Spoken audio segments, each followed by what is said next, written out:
Good morning students. उम्मीद करता हूँ आप सब खैरियत से हैं। तो बच्चों, आज का जो टॉपिक है ये समझ लें कि जो बायोलॉजी की बैकबोन होती है ना, वो है, यानी इस जो टॉपिक है इसमें से आपको एमसीक्यू, शॉर्ट क्वेश्चन और लॉन्ग क्वेश्चन की शक्ल में किसी तरह भी जो है एग्जामिनर क्वेश्चन पूछ सकता है। क्योंकि अगर आपको बायोलॉजी आप स्टडी करें, आपको उसकी ब्रांचेस का पता नहीं है, आपको उसके स्कोप का पता नहीं है, आपको पता नहीं आगे कौन कौन सी बायोलॉजी से फील्ड निकलती हैं, आपको पता नहीं बायोलॉजी की कौन कौन सी शाखें हैं, तो आपका बायोलॉजी का पढ़ने का तो कोई फ़ायदा नहीं है। तो स्टूडेंट्स, आज का हमारा जो टॉपिक है वो है ब्रांचेज ऑफ बायोलॉजी। इससे पहले आपको मैंने पढ़ाई थी division of biology. Division of biology 3 division है, बोटैनी, जोलॉजी और माइक्रोबायोलॉजी। तो आज हम ब्रांचेज ऑफ बायोलॉजी पढ़ने लगे हैं। तो स्टूडेंट्स, स्कूल बायोलॉजी जो चैनल जिस पे आप वीडियो देख रहे हैं इसको ज़रूर सब्सक्राइब और लाइक कीजिएगा, बहुत शुक्रिया। तो ब्रांचेज ऑफ बायोलॉजी स्टूडेंट्स, ये जो मेथड मैं आपको आज तरीके से करवाने लगा हूँ, इससे मुझे नहीं लगता कि आपको सारी ज़िंदगी जो है वो भूलेगी। तो स्टूडेंट्स, चलते हैं अपने टॉपिक की तरफ। तो ये देखें, ये डायग्राम बर्ड्स की डायग्राम, ये उसमें लंग्स दिखाए हुए हैं, उसमें हार्ट दिखाया हुआ है। ये बर्ड्स है, ये उसकी फर, आपको पता है उसके ऊपर पर होते हैं, टांगे हैं, ठीक है। तो ये एक बर्ड है। तो सबसे पहले अगर हम बात करें तो ये देखें, सबसे पहले मॉर्फोलॉजी। तो मॉर्फोलॉजी का आप देखें सिंबल जो है ये बर्ड्स के ऊपर लगाया गया है। तो मॉर्फ का मतलब बच्चे होता है शेप, और लोगी का मतलब होता है स्टडी, ठीक है। तो इसमें बच्चे आपने शेप की स्टडी करनी होती है। जो आपकी बुक में लिखा हुआ है उसमें उसने इस तरह लिखा हुआ है कि फॉर्म एंड स्ट्रक्चर्स। तो बच्चे स्ट्रक्चर या फॉर्म शेप के ही होते हैं, ठीक है। तो अगर हम परिंदे की बात करें तो इसका मैंने कोई कलर नहीं बनाया हुआ। तो मॉर्फोलॉजी आप कह सकते हैं कि बायोलॉजी की वो ब्रांच है जिसमें हम फॉर्म एंड स्ट्रक्चर को क्या करते हैं, स्टडी करते हैं। अब देखें इंसान कितने हैं, उनकी जिल्द का रंग जो है एक दूसरे से मैच नहीं हो रहा। यहाँ ब्लैक है, वो उसकी क्या है, मॉर्फोलॉजी आप कह सकते हैं। किसी का वाइट है, मॉर्फोलॉजी है। आइस कलर जो है वो किसी का क्या है, ब्लू है, किसी का ब्राउन है, किसी का ब्लैक है, तो वो उसकी क्या है, मॉर्फोलॉजी। तो एक वर्ड बुक में नहीं लिखो, आपने एक्स्ट्रा लिखना है। किसकी शेप, आपने किसकी फॉर्म, किसका structure, external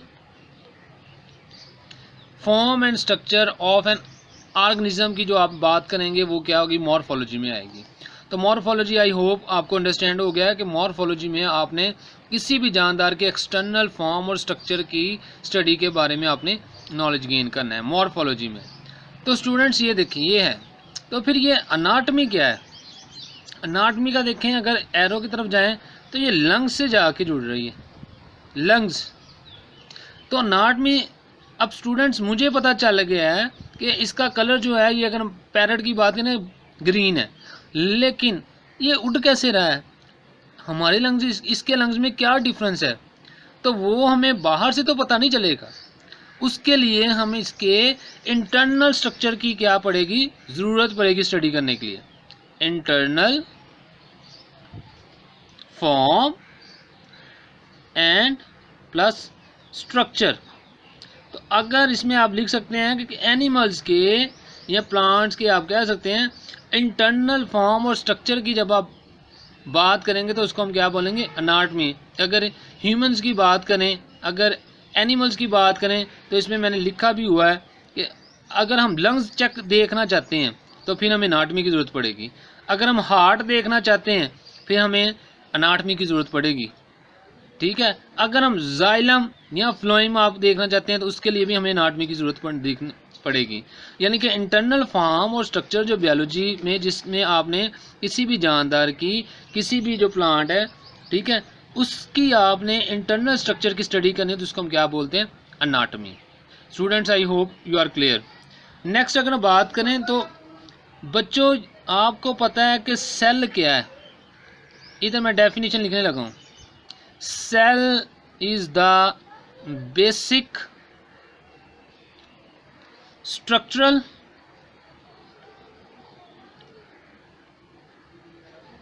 and functional unit है, फंक्शनल यूनिट है लाइफ का। सेल है तो लाइफ है, सेल नहीं है लाइफ नहीं है। क्लियर हो रही है बात? सेल है लाइफ है, सेल नहीं है लाइफ नहीं है। तो बच्चे सेल बायोलॉजी में आपने किसको स्टडी करना है? फिर सेल बायोलॉजी में बच्चों हम स्टडी करते हैं स्ट्रक्चर और फंक्शंस की। किसकी? सेल की। अब सेल क्या है? सेल के 3 बेसिक कंपोनेंट हैं, ये मैं बनाने लगा हूँ। ये देखें, न्यूक्लियस, साइटोप्लाज्म और मेम्ब्रेन, जिससे आप प्लाज्मा मेम्ब्रेन भी बोलते हैं। ठीक हो गया? एक मेम्ब्रेन होगी, न्यूक्लियस होगा, साइड। ये बेसिक 3 चीज़ें हैं सेल की। तो सेल बायोलॉजी में आपने सेल और इसके अंदर जो पाए जाते हैं ऑर्गेनेली, सिर्फ मैंने एक बनाया न्यूक्लियस। इसके अंदर आपको पता है माइटोकॉन्ड्रिया भी है। मैं एक ही बात बनाऊंगा क्योंकि ज़्यादा पेचीदगी हो जानी है शरीर में। माइटोकॉन्ड्रिया, ठीक है, उनका आपने इसमें सेल ऑर्गेनेलीज का आपने क्या करनी होती है? स्टडी करनी होती है। और इसी ब्रांच में बच्चों आपने सेल डिवीज़न, सेल डिवीज़न की भी आपने इसी ब्रांच में क्या करनी होती है? स्टडी करनी होती है कि एक सेल से 2 सेल कैसे बनते हैं, 2 सेल से 4 सेल कैसे बनते हैं, सेल कैसे डिवाइड होता है, माइटोसिस मियोसिस जो आपके सिलेबस में भी है, वो सेल बायोलॉजी में ही हम क्या करते हैं? स्टडी करते हैं। नेक्स्ट अगर हम बात करें तो सेल क्या है? बेसिक फंक्शनल और स्ट्रक्चरल यूनिट है लाइफ का। तो अगर सेल को देखा जाए तो बहुत सारे सेल जो हैं, सेल्स इकट्ठे होते हैं, जो सेल्स इकट्ठे होते हैं और क्या बनाते हैं? टिश्यू बनाते हैं। सेल्स इकट्ठे होते हैं और क्या बनाते हैं? टिश्यू बनाते हैं। तो हिस्टो का मतलब बच्चों होता है टिश्यू, तो लॉजी का मतलब क्या होगा? स्टडी। तो इसमें आपने क्या करना है? आपने स्टडी करनी है किसकी? टिश्यू की स्टडी करनी है। वो भी कौन सी? Microscopic study. माइक्रोस्कोपिक आपने स्टडी करनी है किसकी? माइक्रोस्कोपिक स्टडी करनी है टिश्यू की, ठीक है, हिस्टोलॉजी में। नेक्स्ट अगर हम बात करें हिस्टोलॉजी के बाद, तो बच्चों अब सेल से टिश्यू बन गया। टिश्यू से आपको पता है क्या बनना है? टिश्यू से बनता होता है आर्गन। आर्गन। अब लंग्स एक आर्गन है, हार्ट एक आर्गन है, ओनली लंग्स की बात कर रहा हूँ ना। उसके अंदर कोई भी जो उसको ब्लड, उसके अंदर जो ब्रोंक्यूल्स हैं वो सारी ट्यूब नहीं, सिर्फ हार्ट की बात कर रहा हूँ, वो ना ब्लड की ना ट्यूब्स की, ठीक है, ब्लड वेसल्स की। तो ये एक आर्गन की एग्जांपल है। तो फिजियोलॉजी में बच्चों हमने आर्गन्स के फंक्शन की बात करनी है, आर्गन्स फंक्शन की। अब आपको पता है हैंड है, ये आर्गन है, तो इसका कोई ना कोई फंक्शन है। आपके मुंह में दांत है, उसका कोई ना कोई फंक्शन है। आपके माइंड में ब्रेन है, दिमाग है, तो उसका कोई फंक्शन है। तो फिजियोलॉजी में बच्चों हमने स्टडी किसकी करनी होती है? Different parts of living organism. Different parts of living organism की जो है हमने क्या करनी होती है? इसमें स्टडी करनी होती है। किसमें? फिजियोलॉजी में। यानी कि उर्दू में आप कहेंगे तो हम डिफरेंट जो हमारे जिस्म के हिस्से हैं उनकी मुताले हम करेंगे फिजियोलॉजी में। तो स्टूडेंट्स अगर हम नेक्स्ट बात करें जेनेटिक्स की, जेनेटिक्स क्या है? तो जेनेटिक्स स्टूडेंट्स इसमें आपने स्टडी करनी है जीन की, gene plus role of inheritance, role of inheritance,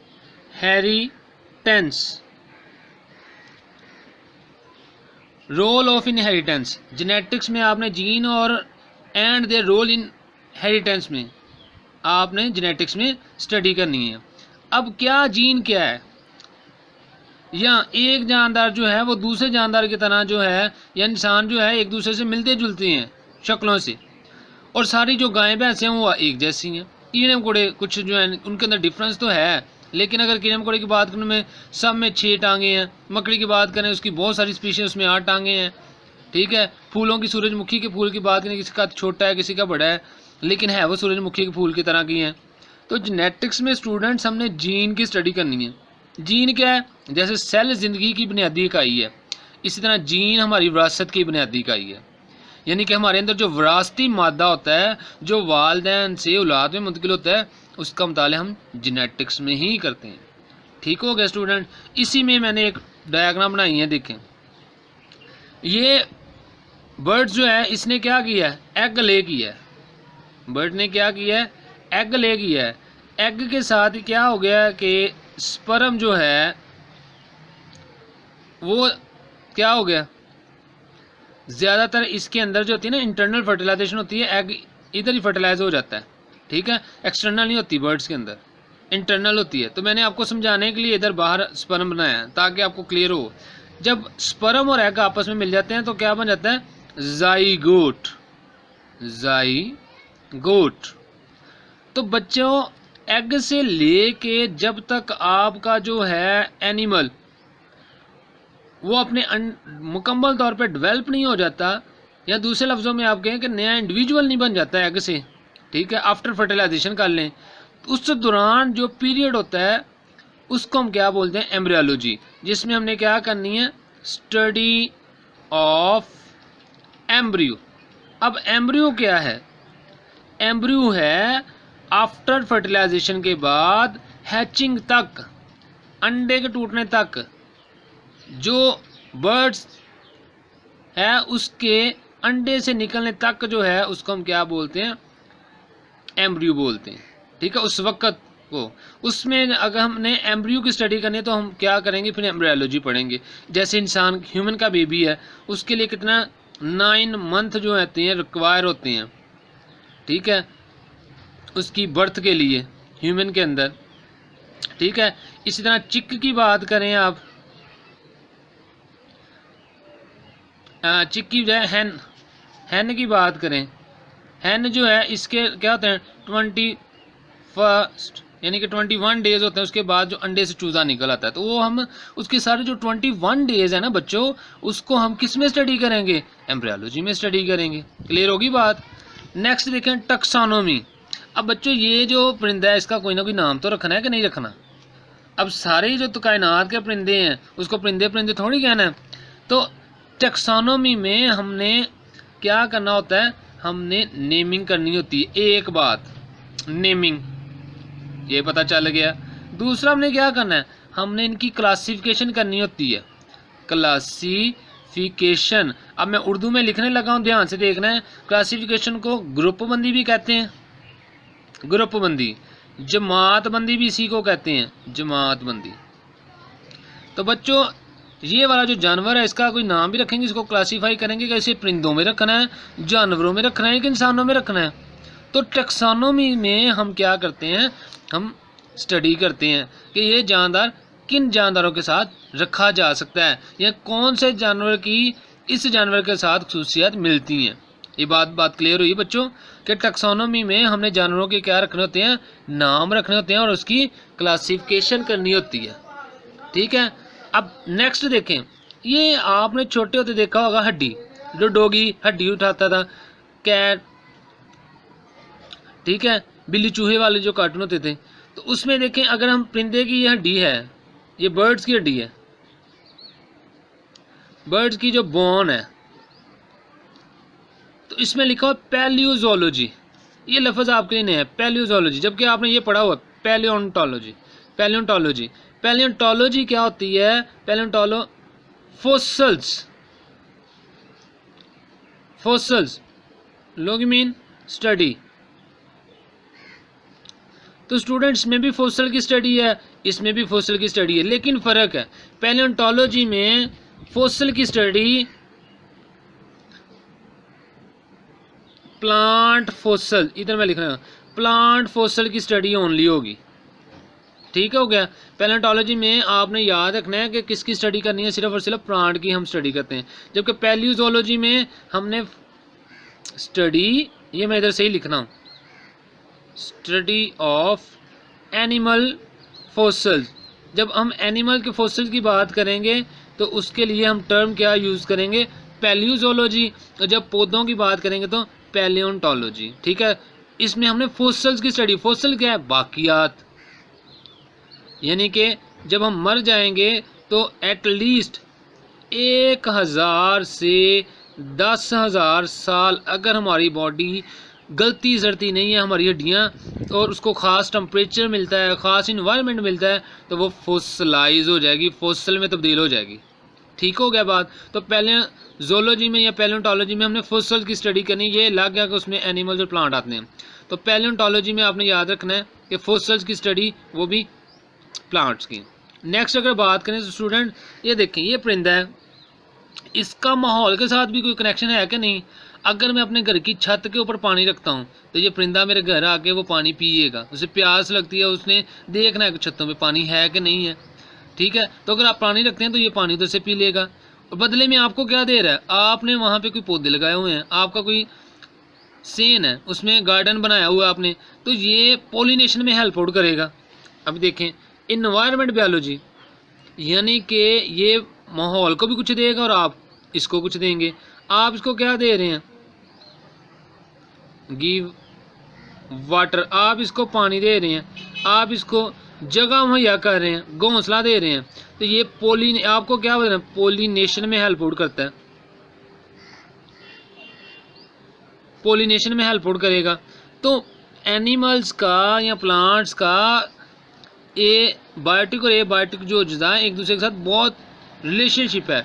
तो अगर हम एनिमल्स की या प्लांट्स की क्या करें, उसके माहौल के साथ अट्रैक्शन, माहौल के साथ अट्रैक्शन देखें, इसमें हमने क्या करना है, इंट्रैक्शन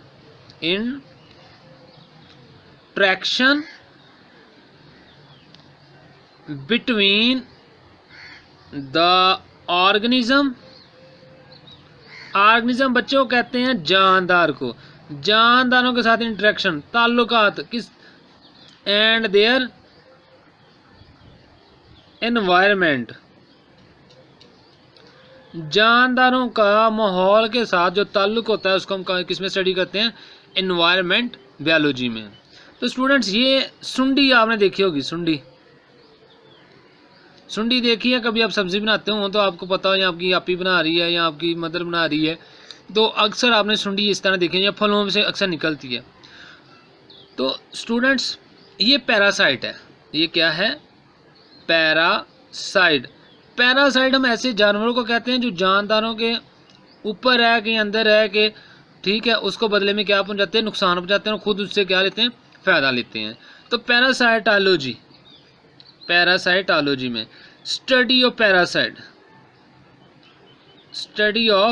पैरासाइट्स की जब हम स्टडी करते हैं तो उसको हम क्या बोलेंगे, पैरासाइटोलॉजी, स्टडी ऑफ पैरासाइट्स। तो पैरासाइट्स का बच्चों आपने याद रखना है, इनकी बॉडी क्या होती है, नरम जिस्म होता है, ये इस तरह सेगमेंट्स बने होते हैं, नरम जिस्म होता है। ठीक हो गया। नेक्स्ट बच्चे अगर हम बात करें तो ये वो ब्रांच आ गई है जो सब ब्रांचों से ज़्यादा इंपॉर्टेंट है, बायोटेक्नोलॉजी। बायो मीन लाइफ, और टेक्नोलॉजी क्या है, आजकल जो मेथड हो रहे हैं, मेथड्स, लाइफ के साथ मेथड्स कर रहे हैं, क्यों कर रहे हैं, for the welfare of Mankind. ठीक है, प्रैक्टिकल एप्लीकेशन कर रहे हैं, प्रैक्टिकल एप्लीकेशंस, यानी कि आप कह सकते हैं कि फलाह बहबूद के लिए काम करें, इंसान की फलाह बहबूद के लिए। आपको पता है आबादी ज़्यादा हो रही है, खुराक कम हो रही है, जगह कम हो रही है, फसलें कम हो रही है, कीड़े मकोड़े ज़्यादा हो रहे हैं। तो बायोटेक्नोलॉजी में हमने लाइफ को यूज़ करना होता है, यानी इसमें बैक्टीरिया यूज़ कर लेते हैं।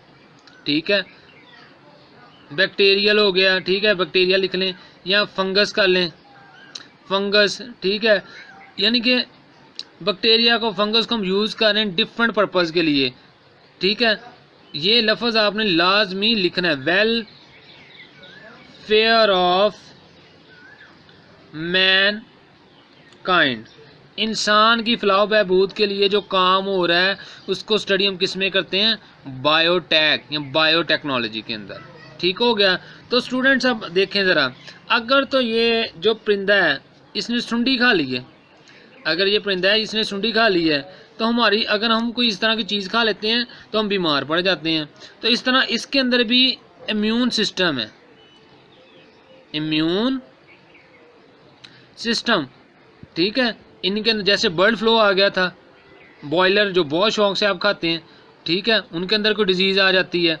तो इम्यूनोलॉजी में आपने स्टडी किसको करनी होती है? इम्यून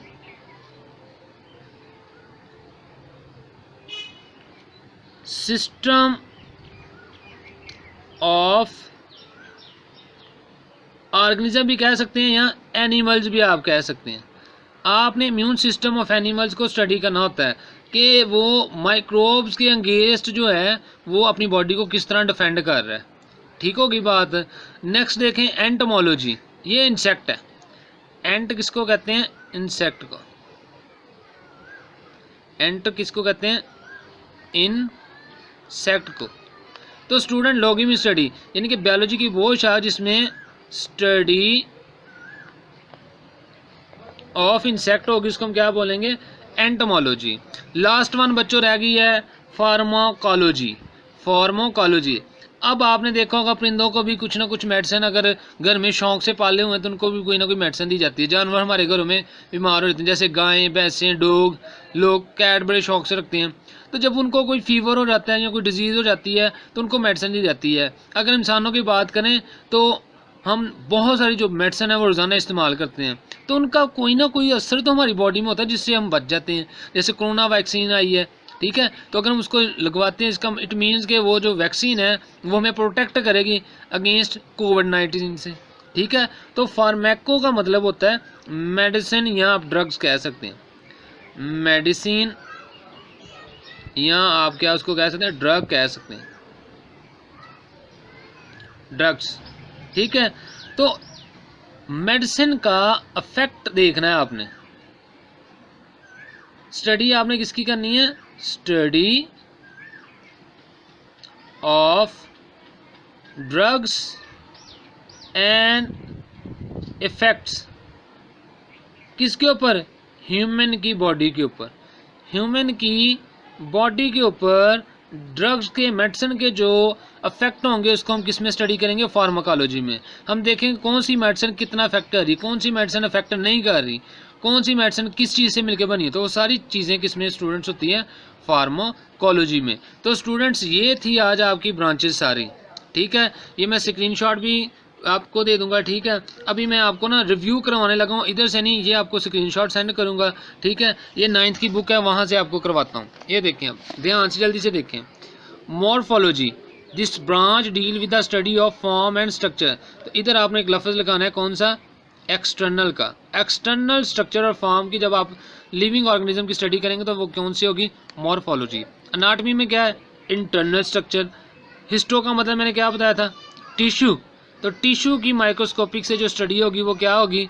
हिस्टोलॉजी आ जाएगी। ठीक हो गया। सेल बायोलॉजी, तो इसमें हमने सेल की, यानी कि सेल क्या? बेसिक स्ट्रक्चरल फंक्शन यूनिट है, मैंने आपको बताया था। तो इसमें हमने स्ट्रक्चर और फंक्शन की बात करनी है, सेल की और सेल ऑर्गेनेलिज की। ठीक है, जिसमें मैंने आपको बताया था माइटोकॉन्ड्रिया। ठीक है, और इसी में हमने सेल डिवीज़न की भी बात करनी होती है। फिजियोलॉजी में आपको बताया था कि सेल मिलके क्या बनाते हैं? टिश्यू। टिश्यू मिलके क्या बनाते हैं? आर्गन। तो आर्गन क्या है? जैसे लंग्स मैंने बताया था, लंग्स एक आर्गन है, तो उसका कोई ना कोई फंक्शन तो है ना। तो इसमें हमने study of the function of different living organisms. ठीक है, हमने इसमें स्टडी करनी है function different parts of living organism की। जेनेटिक्स में हमने जीन और उसके रोल की स्टडी करनी होती है। एम्ब्रियोलॉजी में हमने डेवलपमेंट ऑफ एम्ब्रियोलॉजी की स्टडी करनी है। ये दोबारा मैं क्लियर करवा दूँ आपको, ये देखें। एम्ब्रियोलॉजी में एम्ब्रियो क्या होता है? एम्ब्रियो होता है एग से, फर्टिलाइज एग से हैचिंग तक जो टाइम पीरियड होता है उसको हम क्या बोलते हैं? उस जानवर को तब तक हम बोलते हैं एम्ब्रियो। तो स्टडी ऑफ एम्ब्रियो को ही हम एम्ब्रियोलॉजी बोलते हैं। जैसे ह्यूमन के अंदर एम्ब्रियो जो होता है 9 मंथ होता है, हैंस के अंदर जो है वो 21st डे। ठीक, गोड के अंदर आप कह सकते हैं 5 मंथ। ठीक है, तो नेक्स्ट आगे कौन सी है? टेक्सोनोमी में हमने नेमिंग करनी और क्लासिफिकेशन करनी होती है। ठीक है, आगे पैलेंटोलॉजी, जिसमें हमने फोसल्स की स्टडी करनी है, बाकियात की स्टडी करते हैं स्टूडेंट्स। इन्वायरमेंट बायोलॉजी में हमने रिलेशन, जैसे मैं हूँ तो मेरा माहौल के साथ क्या रिलेशन है, इसी तरह कोई जानदार है, आप है तो आपका माहौल के साथ क्या ताल्लुक है। तो ऑर्गेनिज्म की माहौल के साथ इंटरेक्शन की हमने मुताला करना होता है। सोशल बायोलॉजी थी तो ये भी सोशल बिहेवियर ही होता है इसमें, ठीक है। पैरासाइटोलॉजी में हमने स्टडी करनी है पैरासाइट्स की, ठीक है। और बायोटेक्नोलॉजी में बच्चों ये मैं इधर से पूरी बताने लगा, it deals with the practical application of living organism, it deals with the practical application of living organism to make substance for welfare of mankind. इंसान की फलाह बहबूद के लिए जो काम कर रहे हैं मुख्तलिफ अमली एप्लीकेशंस पर लिविंग ऑर्गेनिज्म को इस्तेमाल करके, जैसे बैक्टीरिया है, फंजाई है, इंसान की फलाह बहबूद के लिए जो काम करें उसको स्टडी हम किस में करते हैं, बायोटेक में, बायोटेक्नोलॉजी में। इम्यूनोलॉजी में इम्यून सिस्टम की हम स्टडी करते हैं कि उसका डिफेंस सिस्टम जो है कितना स्ट्रॉन्ग है। एंटोमोलॉजी में हम स्टडी करते हैं इंसेक्ट्स की, और फार्माकोलॉजी में ड्रग्स और उसके इफेक्ट की, ह्यूमन की बॉडी के ऊपर जो इफेक्ट होता है ड्रग्स का, उसकी स्टडी करते हैं। तो स्टूडेंट्स मुझे उम्मीद है कि आपको ये लेक्चर बहुत अच्छे तरीके से समझ आया होगा, ठीक है। तो अब आपने इस लेक्चर को ध्यान से सुनना, 2 दफ़ा सुने ताकि आपको ये ब्रांचेस हमेशा के लिए याद हो जाए, टर्मिनोलॉजी से याद करनी है आपने। दूसरे नंबर पे स्टूडेंट्स, अगर आप दिल लगा के पढ़ेंगे तो वो दिन दूर नहीं है जब आप कामयाबी आपके पास खुद चल के आएगी। तो अगर आपको ये वीडियो पसंद आई है तो प्लीज़ इसको सब्सक्राइब और शेयर कीजिएगा। अल्लाह ताला आपका हामी नासिर हो। खुदा हाफिज़।